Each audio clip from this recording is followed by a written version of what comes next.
বিমানবন্দরের তথ্য উপদেষ্টার সঙ্গে অসৌজন্যমূলক আচরণে ক্ষুব্ধ ঢাকা। ভারপ্রাপ্ত হাইকমিশনারকে তলব করে নিন্দা প্রতিবাদ। এটা একটা অনাকাঙ্ক্ষিত ঘটনা, আপনি যেটা বললেন দুঃখজনক বটে। এই বিষয়ে পররাষ্ট্র মন্ত্রণালয় যথোপযুক্ত ব্যবস্থা নিচ্ছে। দুবাইয়ে আটক সাবেক আইজিপি বেনজিরকে ফেরানোর প্রক্রিয়া শুরু করেছে পুলিশ সদর দপ্তর। দেশে এনে মুখোমুখি করা হবে বিচারে, জানিয়েছেন চিফ প্রসিকিউটর। তার বিরুদ্ধে বলতে হলে আমার তো মনে হয় যে একদিন লাগবে, যে শুধু তার বিপক্ষে এত আমল নামা তার। টিভি সাংবাদিকদের দায়িত্বশীল আচরণের আহ্বান প্রধানমন্ত্রীর। পেশাদারিত্ব নিশ্চিতে সরকার প্রধানের সহযোগিতা চাইলেন নীতি নির্ধারকরা। সবাই মিলে বসে একটা নীতি কাঠামো তৈরি করলে আমরা আশা করি যে আমাদের বিদ্যমান যে সমস্যাগুলো আছে এগুলো একটা সমাধানের দিকে যাবে। কিভাবে মানুষের কাছে গণমাধ্যমের গ্রহণযোগ্যতা বাড়াতে হয় সেই জায়গায় সরকারের সহযোগিতা আমরা চেয়েছি। হবিগঞ্জে জমি নিয়ে বিরোধের জেরে দুই গ্রামের বাসিন্দাদের মধ্যে সংঘর্ষ, নিহত একজন। আলজেরিয়ার বিপক্ষে ম্যাচের আগে আর্জেন্টিনার অনুশীলন। চোটের কারণে প্রথম ম্যাচ খেলতে পারছে না তাগলিয়াফিকো। গোলরক্ষক মার্টিনেজের চোট কেটে যাওয়ায় স্বস্তি।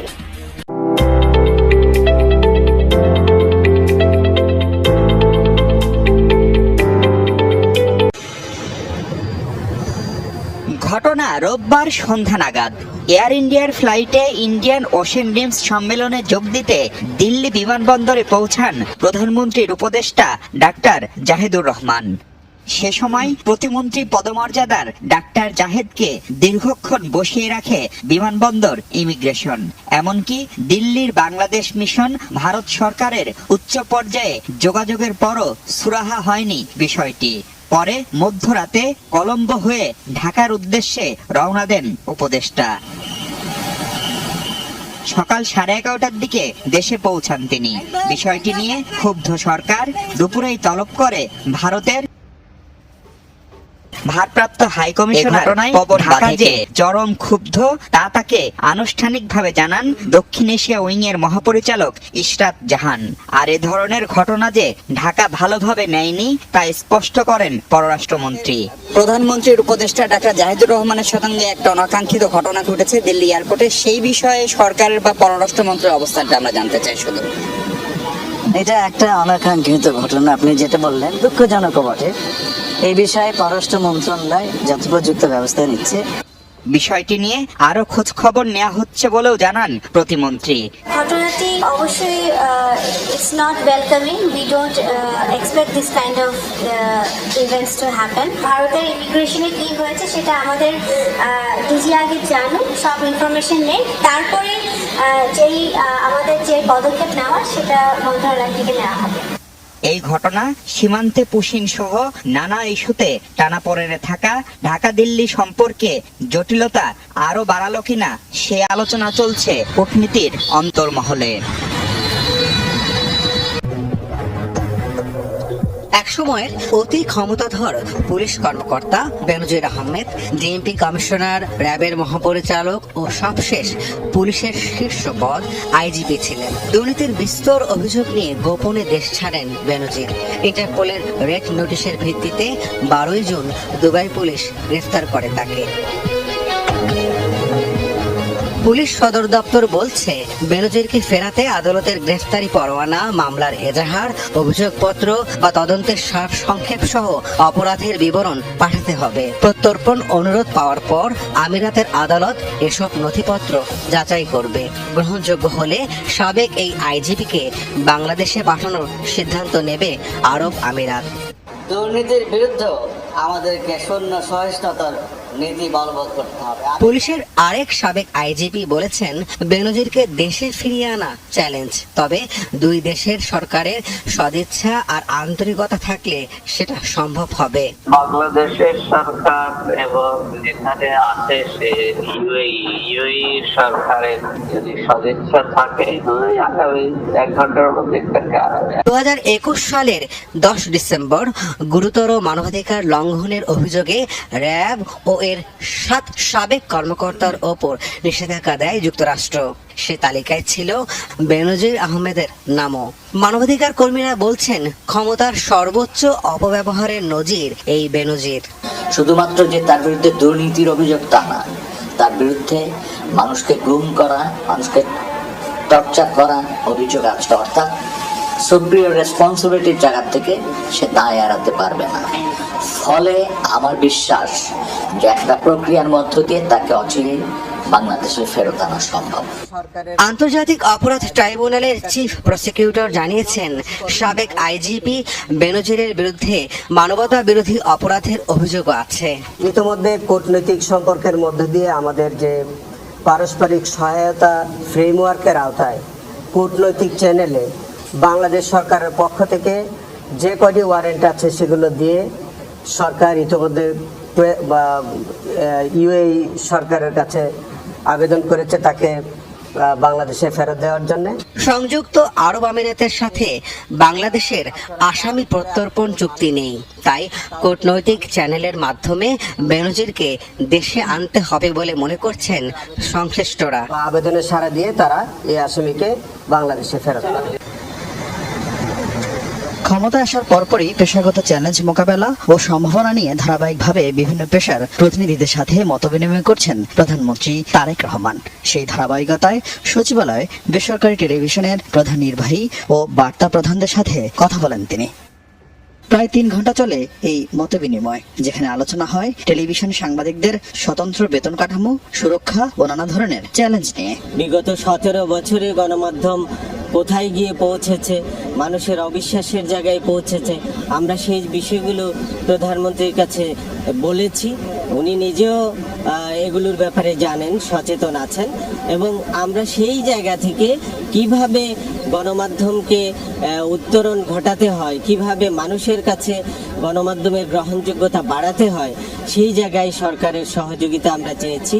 যে গণমাধ্যমের একটা কাঠামো তৈরি করা দরকার, একটা নিয়ম নীতির মধ্যে যাওয়া দরকার, স্বতন্ত্রভাবে এবং গণমাধ্যম প্রফেশনাল ওয়েতে যাতে চলতে পারে। আমরা রিকোয়েস্ট করেছি যত দ্রুত সম্ভব একটি মিডিয়া কমিশন গঠন করার মাধ্যমে যেন একটি রেগুলেটরি বোর্ড তৈরি করতে পারে। তিনি যে পরিবর্তনের সূচনা করতে চান, সেই পরিবর্তনের সূচনাতে প্রধানমন্ত্রী গণমাধ্যমের সহযোগিতা চেয়েছেন। আসলে বিশেষ করে তিনি বলেছেন যে ইতিবাচক যে কাজগুলো রয়েছে সেগুলো শুধু সরকারের স্বার্থে নয়, দলের স্বার্থে নয়, দেশের স্বার্থে গণমাধ্যম যাতে এই কাজগুলোকে সমর্থন করে, সহযোগিতা করে। সাংবাদিকদের দাবি প্রেক্ষিতে আসছে বৃহস্পতিবার গণমাধ্যম কমিশন গঠন নিয়ে আলোচনার কথা জানান প্রধানমন্ত্রীর প্রেস সচিব সালেহ শিবলি। বলেন, রাষ্ট্রের স্বার্থে গণমাধ্যমের সহযোগিতা চান প্রধানমন্ত্রী। সম্ভবত আগামী 18ই জুন স্বাধীন গণমাধ্যম কমিশন গঠন করার ব্যাপারে একটা আলোচনা হবে। সেখানে যে সমস্যাগুলো আছে সেগুলো নিয়ে যারা সংবাদপত্র শিল্পের সঙ্গে জড়িত আছেন, যারা এই ইন্ডাস্ট্রির সঙ্গে জড়িত আছেন, সবাই মিলে বসে একটা নীতি কাঠামো তৈরি করলে আমরা আশা করি যে আমাদের বিদ্যমান যে সমস্যাগুলো আছে এগুলো একটা সমাধানের দিকে যাবে। অনুষ্ঠানে প্রধানমন্ত্রী টেলিভিশনের নীতি নির্ধারকদের অতীতের মতো তোয়াজ নির্ভর সাংবাদিকতা পরিহার করার আহ্বান জানান। জনাব মারুফ কামাল খান সোহেল বাকশালী শাসনে সংবাদপত্র বন্ধের কালো দিবস স্মরণে এবং ফ্যাসিবাদ মোকাবিলায় মিডিয়ার ব্যর্থতা শীর্ষক সেমিনার আয়োজন করে ন্যাশনাল এডিটর্স কাউন্সিল। আমরা ভিন্ন মতের প্রতি শ্রদ্ধাশীল। এতে অংশ নেন দেশের শীর্ষস্থানীয় সংবাদপত্রের সম্পাদকরা। সংবাদপত্রের স্বাধীনতাকে গণতন্ত্রের প্রধান হাতিয়ার হিসেবে উল্লেখ করেন তারা। বলেন, মিডিয়ার প্রকৃত স্বাধীনতা মানে নিজের মত প্রকাশ করতে পারা। সম্পাদকরা বলেন, ফ্যাসিস্ট আমলে নানা নির্যাতনের শিকার হন গণমাধ্যম কর্মীরা। আমরা মিডিয়ার প্রকৃত স্বাধীনতা চাই। মিডিয়ার প্রকৃত স্বাধীনতা বলতে যে আমার কথাটা আমি বলতে পারবো, আমার মতটা আমি প্রকাশ করতে পারবো। আপনার যদি আমার মত পছন্দ না হয় তাহলে আপনি লিখে আমার মতের প্রতিবাদ করবেন, আমার কণ্ঠরোধ করবেন। শেখ মুজিব বলছিলেন সেটা হলো যে ওই সমস্ত নীতি কথা প্রেস করে ফেলানো, বাড়িতে নিজের ড্রয়িং রুমে ফেলানো, আমার পত্রিকার চাকরি করে আমার বিরুদ্ধে লেখা চলবে না। That was Sheikh Mujib. 22 কাঠা জায়গার উপরে দৈনিক বাংলা ভবন, সেখানে অন্যায় ভাবে কিন্তু হাসিনা ব্যক্তিগত প্রতিহিংসা চরিতার্থ করার জন্য সেই পত্রিকাটা বন্ধ করে দিয়েছে। সেমিনারে প্রধান অতিথি তথ্যমন্ত্রী জহিরউদ্দিন স্বপন জানান, সাংবাদিক সংগঠন সহ গণমাধ্যমের সকল অংশীদারের মতামত নিয়ে কমিশন গঠন করা হবে। এই কমিশন গণমাধ্যমের স্বাধীনতা রক্ষার পাশাপাশি পেশাগত নৈরাজ্য রোধ এবং ভিন্ন মতের মধ্যে সমন্বয় তৈরিতে ভূমিকা রাখবে। শুধুমাত্র প্রতিক্রিয়ার মনোজগতের মধ্যে না থেকে যে কোনো ধরনের ভিন্ন মতকে ইনক্লুসিভ কাঠামোর মধ্যে নিয়ে পারস্পরিক তত্ত্ব বিতর্কের প্রতিযোগিতাকে প্রগতির উপাদানে আমরা কিভাবে একটা অনুষঙ্গ হিসাবে দান করতে পারি, এই কাজে আপনারা হবেন আমাদের সরকারের স্বাধীন গণমাধ্যম কমিশন গঠন করার উদ্যোগের একজন প্রধান অংশীদার। মন্ত্রী বলেন, রাজনৈতিক মতপার্থক্য থাকলেও সাংবাদিকতার মৌলিক দায়িত্ব জনগণের পক্ষে কাজ করা। কনসেন্ট উৎপাদন করা হয়েছে, অনেকে এই জার্নালিজম করা হয়েছে। হবিগঞ্জের বাহুবলে পূর্ব বিরোধের জেরে 2 গ্রামের বাসিন্দাদের সংঘর্ষে একজন নিহত হয়েছেন, সেখানে আহত হয়েছেন উভয় পক্ষের অন্তত 20 জন। সন্ধ্যায় আদিত্যপুর এবং আবদা ফৌজদা গ্রামে পুলিশ জানিয়েছে যে জমি নিয়ে দীর্ঘদিন ধরে বিরোধ চলছিল আদিত্যপুর গ্রামের জাহিদ এবং আবদা ফৌজদা গ্রামের মোশাহিদ মিয়ার মধ্যে। এরই জেরে দুপুরে সংঘাতে জড়ায় উভয় পক্ষ। পরে পুলিশ পরিস্থিতি নিয়ন্ত্রণে আনলে সন্ধ্যায় দ্বিতীয় দফায় তারা সংঘর্ষে জড়ায়। এই সময় আহত হয়েছে সেখানে বেশ কয়েকজন। হাসপাতালে নিলে শেলু মিয়া নামের একজনকে মৃত ঘোষণা করেছেন চিকিৎসক। বর্তমানে এলাকায় অতিরিক্ত পুলিশ মোতায়েন করা হয়েছে সেখানে। এদিকে ব্রাহ্মণবাড়িয়ায় সালিশ বৈঠকে প্রতিপক্ষের হামলায় এক শ্রমিক দল নেতা নিহত হয়েছেন। সোমবার সন্ধ্যায় সদর উপজেলার সুলতানপুর এলাকাতে এই ঘটনাটি ঘটেছে। নিহতের নাম জাহাঙ্গীর আলম। তিনি সুলতানপুর ইউনিয়ন শ্রমিক দলের সহ সভাপতি পদপ্রার্থী ছিলেন। নিহতের স্বজনরা জানিয়েছে যে 5 বছর আগে জাহাঙ্গীরের ভাতিজির সাথে স্থানীয় আতাউল্লাহর বিয়ে হয়েছে। এরপর থেকেই মূলত তাদের মধ্যে দাম্পত্য কলহ চলছিল। সন্ধ্যায় কলহের এই বিষয়টি মীমাংসার জন্য সালিশ বৈঠক বসে। সেখানে জাহাঙ্গীরের সাথে আতাউল্লাহর পরিবারের সদস্যদের মধ্যে কথা কাটাকাটি হয়। এক পর্যায়ে ছেলের পরিবার দেশীয় অস্ত্র নিয়ে মেয়ের পরিবারের উপর হামলা চালায় বলে অভিযোগ করেছেন নিহতের স্বজনরা। হামলায় বেশ কয়েকজন আহত হয়েছে। হাসপাতালে নিলে জাহাঙ্গীরকে মৃত ঘোষণা করেছেন চিকিৎসক।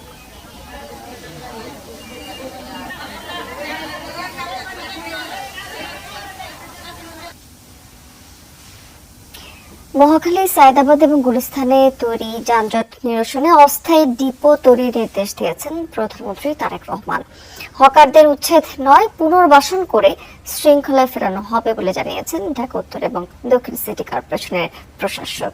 সোমবার প্রধানমন্ত্রীর সাথে যানজট নিরসন এবং ট্রাফিক ব্যবস্থা 3য় দফা শেষে এসব কথা জানিয়েছেন ঢাকা উত্তর সিটি কর্পোরেশনের প্রশাসক শফিকুল ইসলাম খান মিল্টন এবং দক্ষিণ সিটি কর্পোরেশনের প্রশাসক আব্দুস সালাম।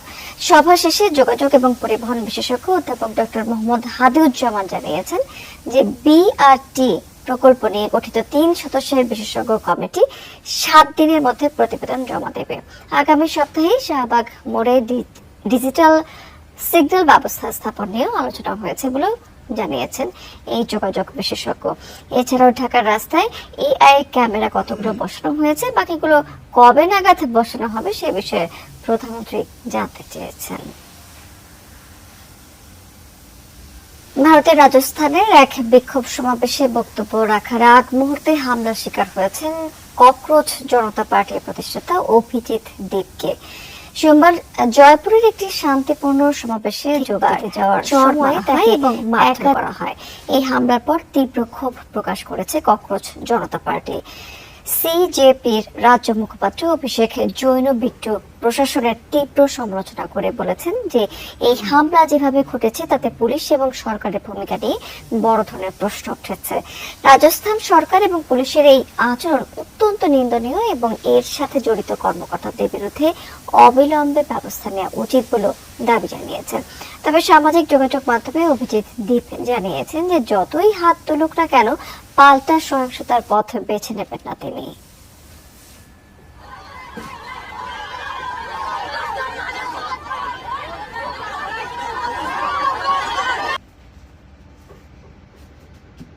এবার বিশ্বকাপে অন্যতম ফেভারিট ইউরো চ্যাম্পিয়ন স্পেনকে গোল শূন্য ব্যবধানে রুখে দিয়েছে বিশ্বকাপ ইতিহাসে জনসংখ্যার দিক থেকে দ্বিতীয় ক্ষুদ্রতম দেশ কেপ ভার্দে, সেটাও বিশ্বকাপে তাদের অভিষেক ম্যাচে।